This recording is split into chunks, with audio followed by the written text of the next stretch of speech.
Live from KSAT 12, the Nightbeat starts right now. A heartbreaking day for those in the San Antonio food world and for the many local charities he helps support. Sources confirming to KSAT that 78-year-old Ron Acosta, the founder of the Las Palapas restaurants, killed at his home this morning. So KSAT learned that Acosta was the victim of the crime from sources and also this arrest warrant right here. Now, police have not identified Acosta, but have been calling this a high-profile murder. The night team's John Paul Barajas shares what else we've learned about the man who was arrested in this case and what happened leading up to the stabbing. It's a high-profile murder.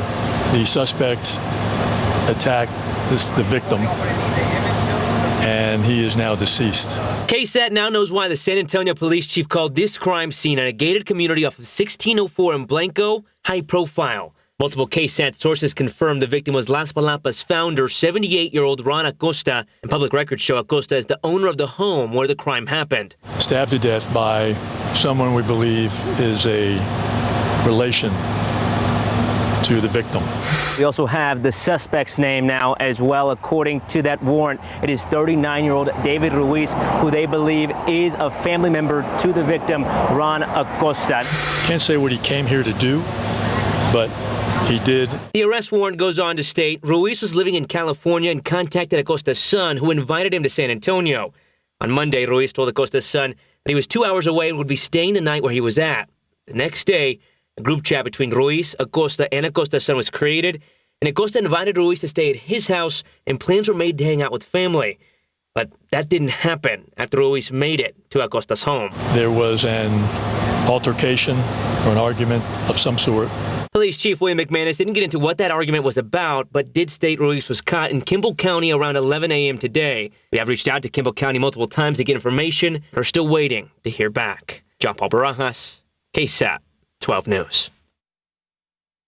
A separate deadly shooting at the Flex Studios Motel off 410 and Calabria Road led to two other locations as San Antonio police chased down the people involved. Police picked someone up along Alamo Downs Parkway. And then 3 miles away, further down Culebra, a standoff took place at a home on Rita Avenue. We know that one man is in custody for that shooting. 35-year-old Richard Cervera is now charged with murder. Police have not yet mentioned a possible motive for the shooting. They say they were called out a little before 10 this morning and found the 53-year-old man shot several times in the breezeway, and that's where he died. A woman staying at the motel who asked to stay anonymous told us that aside from the victim, 2 women and 2 other men were also involved. She says that she heard some sort of an argument and then the shooting. I heard shuffling, so I'm thinking it's a rat or something in the room. So I'm getting up trying to look around, and then I went in the restroom to use the restroom, and then I hear more of like fighting and stuff, and I heard a woman yell. She started yelling, "Help me!" And then after they got outside up there, I just heard gunshots. We heard the woman, she was like, get his car, get his car. She was telling her to get his car and go. Investigators say that when they detained Cervera on Alamo Downs Parkway, he had blood on his clothes. They tracked other possible suspects to a house 3 miles down Culebra Road on Rita Avenue, where they found the victim's car and another possible suspect car. Several people came out after police surrounded that home, which then led to a standoff. San Antonio police say that they questioned people at the house and then released them. He shot outside his home and left in the street. We have new details tonight in the shooting over the weekend. We now know the name of the man accused of shooting the victim twice, leaving him in the hospital. Police are looking for 23-year-old Felix Sebastian Beltran. Beltran wanted for aggravated assault with a deadly weapon. The shooting happened Sunday morning around 1 on Delaware Street in the Denver Heights area. That's just east of downtown. Police say a 35-year-old man was outside with his family when Beltran showed up, shot him in the stomach, and ran. When officers got there, they found the man lying in the street. He was taken to the hospital. He is expected to be okay. A local group now vowing to continue their fight against ICE detentions. So this evening, about 50 people packed a room on East Houston Street for a community event. The San Antonio chapter of the Party for Socialism and Liberation, or PSL, organized it. They basically want locals to work together and protect immigrants from being deported. We've been out there every week watching ICE as they destroy families, tear them apart, without any due process, which is completely crazy. Seeing all the increased immigration raids, seeing how the suffering from immigrant communities, from immigrant families. It's heartbreaking. It robs you of your sense of safety. It makes you realize that this is an issue that could affect myself as a citizen. Now, some of the people at this evening's event also rallied downtown outside of the immigration court earlier today. We know that about 30 people, including faith leaders, were there. They specifically don't like what's happening outside courthouses across the country, where undocumented immigrants show up to court, get their cases dismissed, and are then detained by ICE. Protesters are calling that, quote, unjust. Now, I asked ICE to comment on that specifically, and it then emailed us a statement saying in part, quote, U.S. immigration laws allow aliens to pursue relief from removal. However, once they've exhausted all due process and appeals, the aliens remain subject to a final order of removal from an immigration judge, and ICE must carry out that order. And by the way, PSL San Antonio is planning to hold another rally next week. And today we're learning of a new measles case in Bexar County. That's according to the Texas Department of State Health Services. Officials with the agency linking this case to the ongoing West Texas outbreak. In a statement sent to KSAT, Metro Health officials say they were notified of an isolated case of measles in Bexar County on June 15th. They say they in turn reported that information to DSHS, that's the state. So far, Bexar County officials have not released any specific details. Texas has seen more than 750 cases so far in 2025, with serious illnesses, even deaths reported among unvaccinated children. Health officials are urging everyone to watch for symptoms and get vaccinated to stop the spread.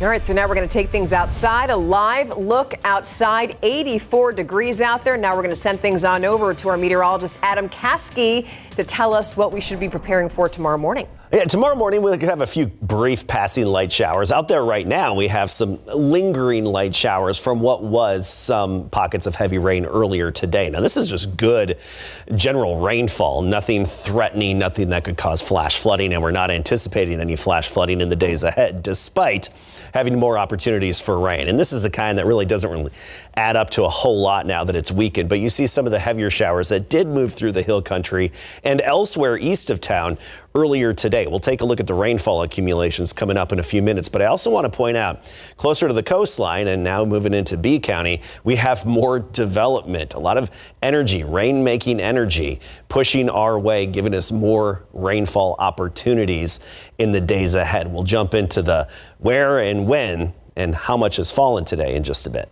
We'll take the opportunities. Thank you, Adam. Now for a look at some of today's big headlines in your Nightbeat News Flash. So we'll start here with Take Two. Democrat Colin Allred announced that he is running for U.S. Senate. This would be the second time that he's throwing his hat in the ring after losing to junior Senator Ted Cruz last year. This time, he's going for Senator John Cornyn's seat. And he's not the only Democrat who wants this.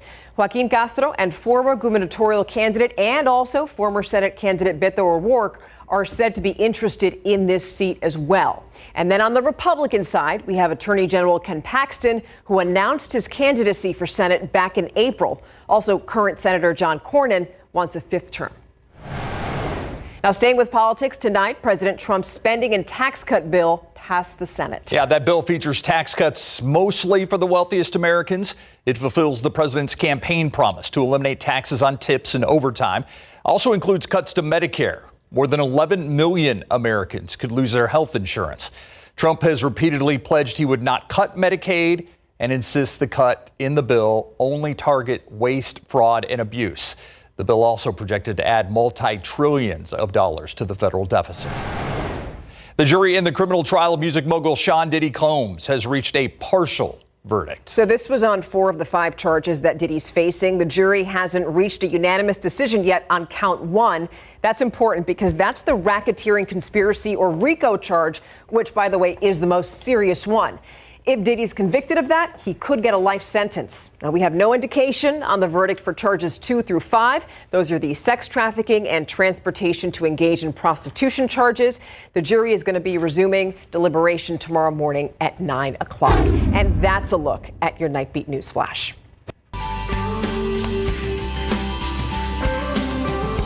So back here at home, we're taking a moment to thank you. Yeah. You, because through the KSAT Community Phone Bank, volunteers with South Texas Blood and Tissue scheduled a total of, listen to this, 195 appointments for people to go and donate blood. An applause Yeah. to all of you. With the 4th of July holiday coming up, the need for blood donations still in demand. That's why the South Texas Blood and Tissue asking everyone to consider making an appointment. Blood demand tends to rise on weekends. Your donation can make a big difference. Only takes about an hour to donate, but that one donation can save up to 3 lives. Schedule your appointment by calling 210-731-5590 or go online to southtexasblood.org to book your spot. Don't be afraid to roll up your sleeves. All right, so the 4th of July is this week, and whether you're traveling by plane, by car, or you're just staying home like me, yeah, it's important to stay safe. And we're going to tell you what you need to know. Livonia is very nice this time of year right here. And one Bexar County HEB is getting some major upgrades after the community spoke up and said they want some changes at this HEB. Change is coming. I'll tell you about it in just a few minutes.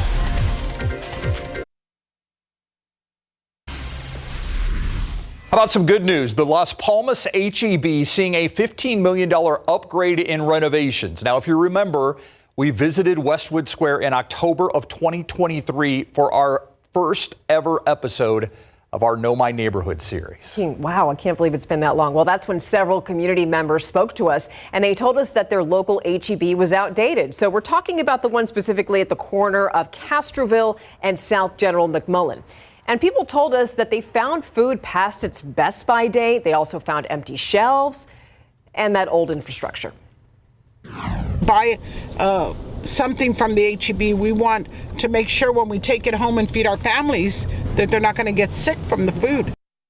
So now the Westwood Square community is finally going to be seeing change on the horizon. State records show that the renovations at that HEB are expected to begin January 1st of next year, and then they're supposed to be finished by November, of 2026. Some good news for drivers hitting the road this 4th of July weekend. The price of summer holiday gas hasn't been this cheap since 2021. According to Gas Buddy, prices at the pump expected to average between $3.10 and $3.15 per gallon nationally. According to AAA, a record-setting 61.6 million people expected to travel by car this 4th of July weekend. All right, so if you're flying out for the 4th of July holiday, the San Antonio International Airport is sharing some travel tips during this holiday peak season. It estimates that 145,000 people are going to be flying into and out of the airport from today through Sunday, July 6th. So here's where you start. First, reserve your parking spot, or you could just plan on where you're going to park. Then check your flight status with your airline and note your boarding time on your pass. Finally, arrive at least 2 hours before you board for a domestic flight, and if you're flying internationally, you should get there about 3 hours before. And no matter where you're traveling this 4th of July, we'd like to remind everyone that fireworks are not allowed within the city of San Antonio, and only some are allowed in Bexar County. Yeah, if you're celebrating outside of that area, though, it's important to stay safe while having fun. Here are some tips to keep in mind. Make sure to have a water source nearby. There should be a responsible adult in charge of the fireworks. Don't point or shoot fireworks off in the direction of other people, and make sure you're not in a dry area that could cause a fire or near a lot of structures that could cause a fire. And most importantly, don't break any laws, because that could end you in the slammer on the 4th of July, and nobody wants to go to jail on the 4th of July. No. Now, I know many of you have been I know where many of you have actually been going to get away from the heat. Splash pads. Kids and some adults have been taking advantage of the free way to cool off, and adults just want to make sure that they're safe. So we looked into exactly how safe the water at those splash pads actually are. Do you ever worry about the water in the splash pad? I do, but we've been coming here for a year now, and nothing has happened to my kids. Do you expect us to find anything? Not really. The city is really on top of this. So KSAT Investigates had samples from all 7 of the city's splash pads tested. And tomorrow morning on GMSA, you see her right there, Daniela Ibarra, is going to reveal exactly what the lab found in the water. So close to the splash pad, and Daniela could not get in because she was working and doing serious work there. That test results is in the morning on GMSA. Meantime, we've had this nice pattern of afternoon showers. that have been around for like a week now. Yeah, and because of this and the kind of pattern we're in, 89 was our high temperature today. And it makes me think back to early May, when we had 3 100-degree days and everybody was worrying, what does that mean for the summer? And we said has no correlation. Well, here we are in July, and we're running below average. Let's take a look at the real winner today when it came to rainfall, and this is good non-flooding type of rainfall, and it's Zavala County and even southern Uvalde County. That's where the sweet spot was in terms of the rainfall. You see that yellow there on the center part of your screen? That's west of San Antonio. That's at least 2 inches of rain estimated by Doppler radar. You can see between Uvalde and Carrizo Springs, these little yellow areas are about 2 inches of rainfall. Where you see the dark greens, that's at least an inch of rain. Locally in San Antonio, we didn't have as much rain today as we did yesterday. You look at the 24-hour rainfall and even just the 12-hour rainfall, and we had a few streaks through southern Bexar County, but it didn't really add up to much. I mean, we're talking on the far south side of Bexar County here, even outside of 1604. About 1/10 to 1/4 of an inch from a few of those downpours we were tracking at 5 and 6 p.m., but just sprinkles elsewhere, really. Now, going forward, more showers scattered in nature, mainly in the afternoon hours, but in this kind of pattern that's unsettled, we can't rule out a couple at night. And this futurecast, I think, is a little aggressive, this high-res model, but regardless, it shows a few popping up overnight tonight. Bottom line is, and what I want to focus on, is placement.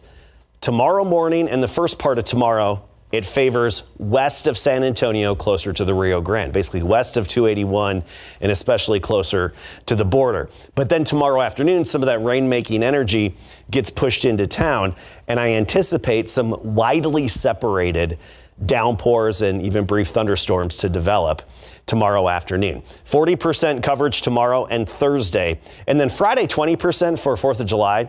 I think that's mainly in the morning. Afternoon and evening, I think will be fine and agreeable for the outdoor activities. So notice this plume of rain, showers, and storms, and basically rain-making energy and moisture moving in. Very weak upper level high is to the east of us, and with this clockwise rotation around it, it's basically a conveyor belt of this deep tropical moisture and rain-making energy that helps to kickstart these downpours that are just good downpours. They don't cause flash flooding and no hail with these tropical afternoon showers. 89 today. The average high is 94, the record 104. And right now temperatures in the 70s to near 80. And we'll start the day tomorrow at 76, 93 for the high temperature locally. But west of town, where we'll have more clouds and rain early in the day, only in the 80s. July 2nd, Del Rio, 85 degrees, Hondo, 88 for the high temperature. Again, more of the same Wednesday, Thursday, with especially those afternoon brief, widely separated downpours. And this weekend, a little bit of a break from the rain, sunny, and consequently warmer, back up to 97. Yeah, but let's keep that's going to be brief. Yeah, let's keep the clouds and the rain around as long as we can. This is a wonderful pattern right now. Yeah, I love it. Thanks, Adam. Also, pretty soon, a lot of people are going to want to stay indoors anyway because they're going to want to watch the Spurs play. Yeah, before the real off season begins, we have Summer League, which is nice. And understandably, Spurs fans want to see their first glimpse of the new Spurs rookies, but they'll have to wait on Dylan Harper's debut. And ever wonder what lies inside of Tony Parker's mansion? Thanks to world famous streamer KSAT, we now know, and it doesn't disappoint. We'll show you after the break.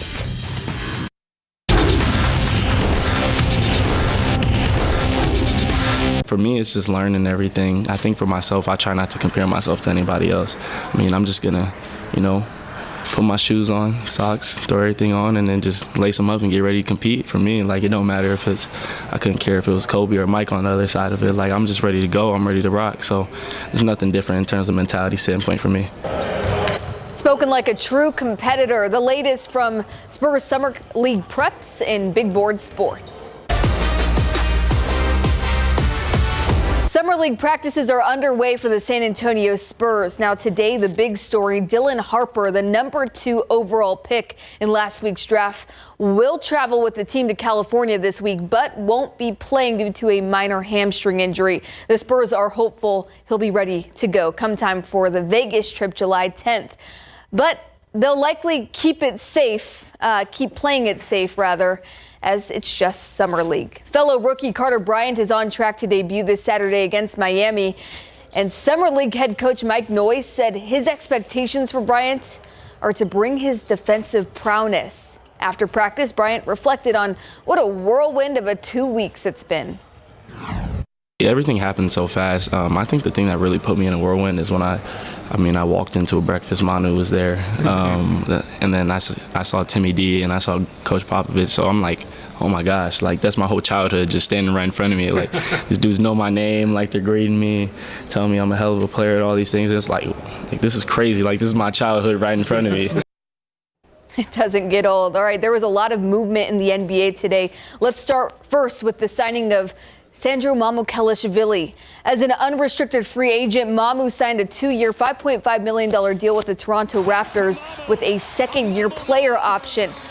Spurs fans really loved Mamu, and he'll forever be remembered for this game back in March when he scored 34 points in 19 minutes with his good friend and rapper Flava Flav in attendance. Mamu will join fellow former Spur Jakob Poeltl in Toronto. Poeltl agreed to a 4-year, $104 million contract extension to stay with the team through 2030. He just finished up a career-best season. And earlier today, the Milwaukee Bucks shockingly waived Damian Lillard. He still gets his $113 million contract as he continues to rehab his torn Achilles. The Bucks also picked up free agent center Miles Turner.